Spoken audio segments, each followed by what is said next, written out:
Welcome back to part 4 of our India tour series. Today, we're cracking open a personally curated travel guide designed specifically for all you history lovers out there. If you've been following along, you know we absolutely love taking fascinating source material and breaking it down to uncover the hidden layers of these incredible destinations. So in this explainer, we're going to dive into 3 uniquely breathtaking stops: Jaipur, Lehladakh, and Hampi.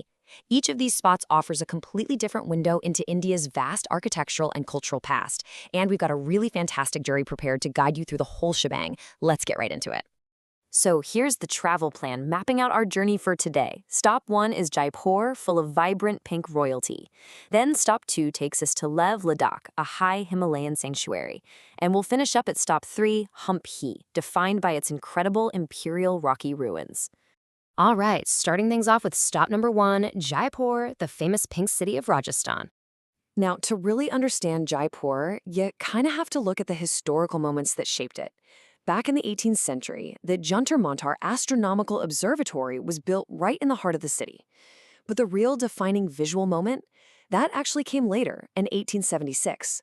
To welcome the Prince of Wales, the entire city's walls were intentionally painted a vibrant pink.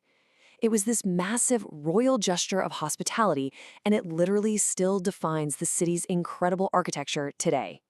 And you know what really brilliantly illustrates this royal control over the architecture? The Palace of the Winds. Get this. It features exactly 953 intricately designed windows. 953? And no, that wasn't just for, a nice breeze or aesthetics. These windows were explicitly built so the women of the royal court could look out and observe the bustling street life below, all while remaining entirely hidden from the public eye. It's just a fascinating architectural solution to the social customs of that time.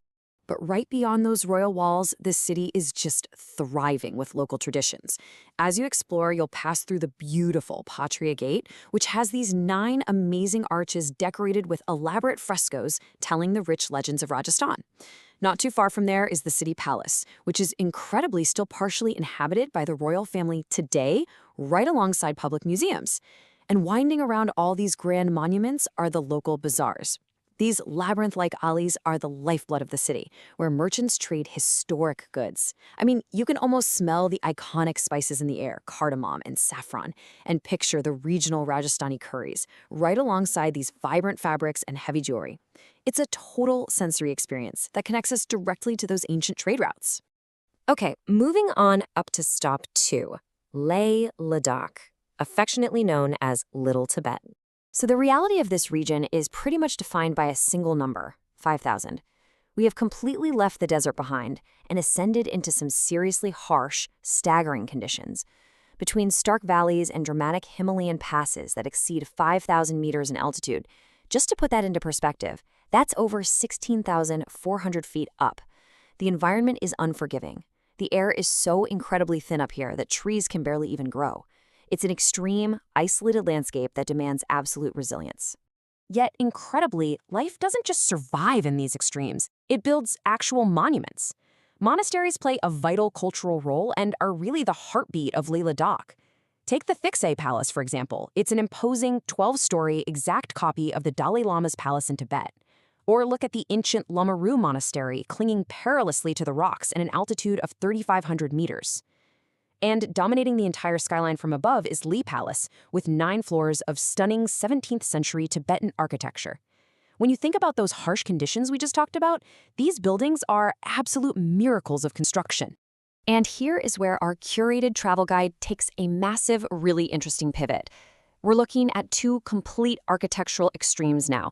We're going to leave that vertical 17th century Tibetan style of Leh Palace, which was built specifically to block out freezing Himalayan winds, and we're going to drop all the way down into the sprawling, sun-baked imperial ruins of Hampi in the south.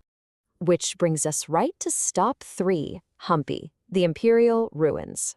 Let's trace the dates back a bit. In the 14th century, this rocky landscape was the beating heart of the mighty Vijayanagara Empire. But the story takes a pretty tragic turn in 1565 when the armies of the Din Sultanates completely destroyed the capital, leaving its temples and palaces in ruins.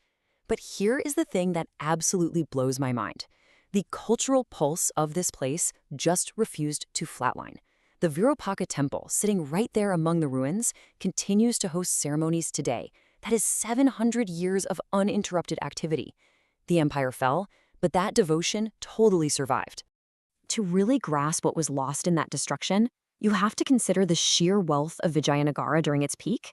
It was literally one of the richest cities on the entire planet. Actually, scratch that. It wasn't just a local market, it was a major global hub. Arab and Persian merchants traveled immense distances for one specific reason: to trade in local wealth like diamonds and fine fabrics. It was an absolute epicenter of luxury and commerce. For a history lover, the visual contrast here is just breathtaking. Think back for a second to the highly controlled, intentionally painted pink architecture of Jaipur. Then, look at Hampi. Raw, stark ruins organically scattered across these massive natural granite boulders. Jaipur is history perfectly preserved and lived in. Hampi is this beautifully shattered echo of a lost empire. But you've got to look closely, because the engineering genius of the Vijayanagara Empire definitely survived the destruction. Over at the famous Vitala Temple, you'll find an intricately designed stone chariot. And the craziest part? It isn't just a static sculpture. It was carved with stone wheels that can still physically turn today. I mean, no way, right? It's a mind-blowing testament to the unparalleled skill of 14th century artisans. And that ingenuity wasn't just reserved for temples and chariots. It was actually built into the survival of the land itself. The ancient aqueducts and centuries-old irrigation canals are so perfectly engineered that they still function today. They continue to channel vital water from the Tungabhadra River directly into the surrounding modern crop cultivations. The empire might be long gone, but its engineering literally still feeds people today. So, from the bustling spice bazaars and 953 hidden windows of the Pink City, up into the rarefied air of Little Tibet's high-altitude monasteries, and all the way down to the turning stone chariot wheels among the granite boulders of a fallen empire, we've seen how history absolutely refuses to be forgotten. So I'll leave you with this. Which of these ancient echoes inspires your own sense of adventure into the past? Thanks so much for joining me on this curated journey, and I'll see you in the next explainer.